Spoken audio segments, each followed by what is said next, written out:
Destiny Norrie will step in for the first time for the Buckeyes here in the bottom of the second inning. Wildcats of Northwestern leading the Buckeyes 1-0 after the Emma Ray homer.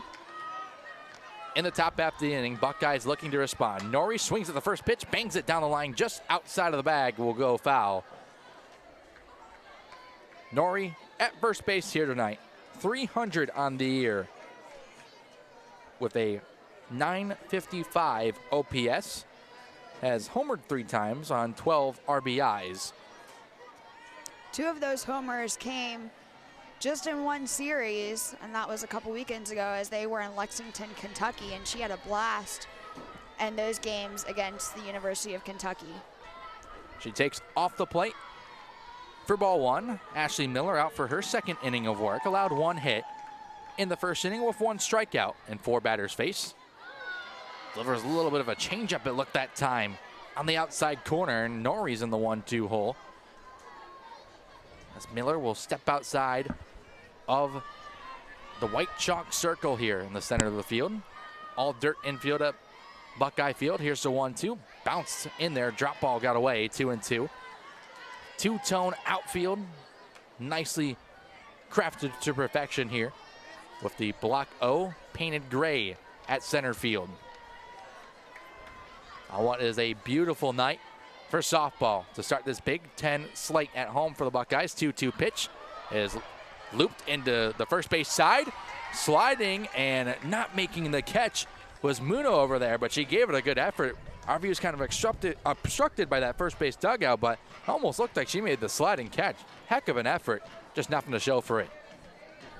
Definitely, you know, something that is always fun to watch are those low foul balls, and all players crashing in to try to get those can be very difficult at times, though.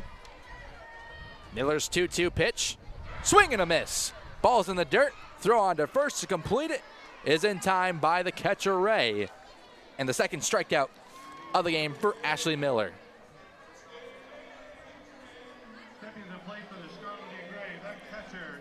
The catcher Hannah Church will now dig in for Ohio State.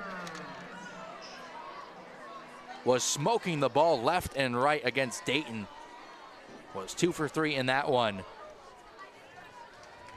She'll await the 0-0 from Miller and taking the first pitch on the outside corner for a strike. Church here today, or should I say this year, is batting .339, the sophomore out of Land O'Lakes, Florida. And over 1,000 OPS, just over 1,000. She swings at the second pitch, cuts through it, and falls into the 0-2 hole as Ashley Miller is really settling in here into the second inning. Big Ten's leading pitcher in terms of ERA, sitting after 1 1/3 of an inning at .84. Good morning, good afternoon, and good night. 3 pitches is all it takes to strike out Hannah Church, and 2 down now here in this bottom of the second inning. The Buckeyes are definitely feeling a pressure after that home run in the top of the second from the Wildcats. I think they're ready to get out here and hit. They just have to watch themselves and not be too eager and decide which pitches to take and which to give up here. Caitlin Farley will step into the left-hander's batter's box, taking on the inside corner for a strike. Farley this season playing second base tonight, .317 hitter with a .775 or so OPS. Looking to jumpstart the Buckeyes here with 2 outs in the second, taking down low. 1 ball, 1 strike. It's a Farley affair here tonight for Ohio State Athletics. Not only is Farley here playing on the softball stadium Buckeye Field, over at Bill Davis Stadium just behind us, her brother Nolan and the baseball Buckeyes are taking on Purdue. As Farley swings at a ball in the dirt, will fall into a 1-2 hole. So big night for the Farley family. Out of Encinitas, California. As she climbs back in, Miller gazing into her catcher, Ray. Delivers, and a ball smoked into the gap in the Ohio State dugout. Hello, wake up everybody. She didn't quite follow through there. It almost makes you wonder if she, were to follow through, if that would have went right onto the outfield. Nice swing, though. It's a little bit late, I think, too. If you follow through and also have slightly better timing there, that might be shot into the opposite corner. Instead, we'll do it again at 1 and 2. Miller delivers. A little bit of a changeup that kind of got away there up high. 2 and 2. Right across the visor for Farley there. You normally see balls that high get there because of the rise ball, but that one was an off speed that got away. Here's the 2-2 pitch. Drop ball that time, fouled off. Very much under that ball there. Barely made that cut. But she's staying alive. That's the big part if you're Ohio State. 4th ranked offense in terms of batting average coming to this one. 2 balls, 2 strikes, and 2 outs in the bottom of the second. 2s all around. Here is the 2-2 pitch. Just low. Farley able to hold up, wanted to pull the trigger. We had the discipline to hold on to that, and we go full here, 3-2 count. Right across the cleats there for Farley. Almost a good put away pitch. Here's the payoff pitch from Miller. Fouled off by Farley once again. We have a battle. Caitlin Farley and Ashley Miller. A little bit of a duel here on this field. We'll see who wins. Farley climbs back in. Back foot at about the chalk. Miller towing the slab, gazing in to Emma Ray's sides. Looks down, delivers, and Farley slaps it. Out of play once again. We do it again at 3-2. The crowd is absolutely pumped up, getting very loud, clapping their hands. This is an absolute fight to the end with a full count here. There it is, full count pitch. Just off the corner, Farley wins the duel. I mean, that looked very close, but great eye by Caitlin Farley that time. And that will bring Kirsten Epley up to the plate for Ohio State. Center fielder tonight. Looking to do some damage with 2 down here in this inning. 853 OPS, 231 batting average. As a 222 hitter this year with 2 outs in play. She'll take up high for a ball on her first pitch. Patience is definitely key here after watching the battle with Farley. Couple of those strikes and fouls that Farley got could have potentially been balls that would have walked her a little sooner. So we'll see what Epley has to do here. Swings through the second pitch, 1-1. Miller just blew a fastball by that time. Only 1 hit allowed for Miller so far through 1 2/3 of an inning. Has walked 1 as well. He has 3 strikeouts. Has been locked in so far. Here's the 1-1 pitch. Chopped out of play and foul. 1-2. Miller in the driver's seat, looking to escape the second inning. Only 1 runner on for Ohio State. That's Farley at first, who just drew the walk after the big battle. 10 pitches in that at-bat. Here's the 1-2. Cold third strike. Miller just paints the corner. And the Buckeyes will go scoreless here in the second inning after the strikeout from Miller, her 4th of the night. 1-0 the score here after 2 innings of play. To the top of the 3rd we go. Wildcats in the driver's seat, 1-0.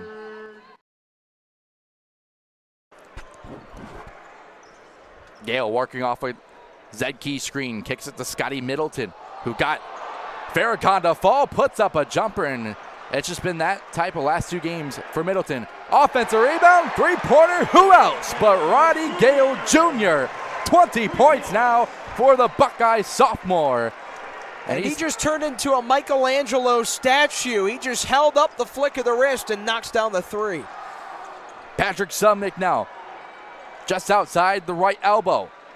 Zedkey giving him space. Now hands off Farrakhan, working off a screen set by Sumnick. Rises up over one of the best perimeter defenders on the Buckeyes, Scotty Middleton, and knocks down the jumper. As Noah Farrakhan now coming into the zone in the second half. Like you said, he gets better at the higher he gets in the air on those jump shots. Scotty Middleton, who missed the jump shot in the last possession, he's now 0-6, 0 of his last 14 of the past 2 games. As Gale driving, kicking, Middleton, corner 3. The announcer's jinx comes in and helps out Scotty Middleton, snaps that scoreless streak. Now quickly down the floor, Raekwon Battle, three-pointer right back at you. As we're starting to go back and forth now here from the Rock. It's 50-45, Ohio State leading.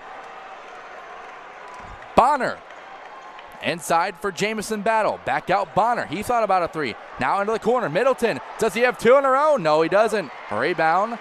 Fought for by a couple of Mountaineers, and Raekwon Battle comes out with it. They'll go quickly down the floor. Slazinski working inside on Battle. Has to flip it back out. Farrakhan thought about a deep three and said backs out. He's guarded by his numerical counterpart, and Roddy Gale working off a Sumneck screen. Going right side. Rises into the air. Lays it up and in. Got past Gale.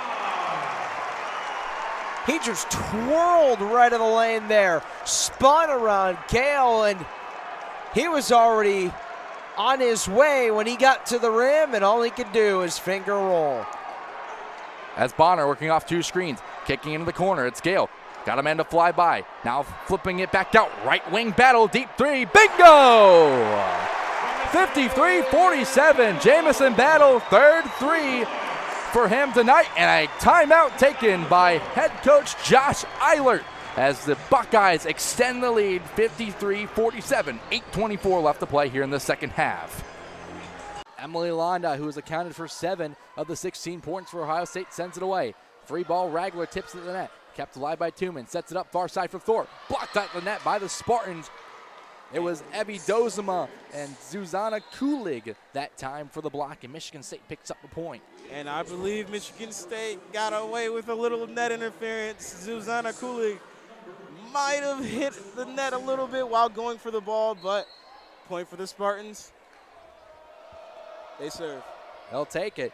Morbitzer receives for Ohio State. Tuman sets it up middle for Londot, dug out by Michigan State. Thorpe receives it for Ohio State. Over the net, free ball, and that hits the antenna and will drop for a Michigan State point, 16-14. They've scored 2 straight here out of this timeout. And Ragler tried to set it up right there, but she hit it over the net and out of bounds. Another point for this Michigan State Spartans team, and they're coming out hot after their timeout. Rachel Meisenga for Michigan State sends it away. Out of bounds. Point for the Buckeyes, 17-14. Another serve error. And this Michigan State team is looking a little out of sync as of late. They've started hot, but now they are 3 points down on this Buckeyes team, and they serve. Second service error of the matchup for Michigan State. Ragler, low line drive over the net, kept alive by Michigan State. Moore couldn't get it to go for Michigan State. Set up for Londot. She goes powerful up the middle, but it's deflected right back into the back line for Ohio State, and no one's there. It's 17-15 in favor of Ohio State. And no one was there, but Eloise Brandewee's head was. It was hit right off of her head and on the court as Michigan State picks up another point.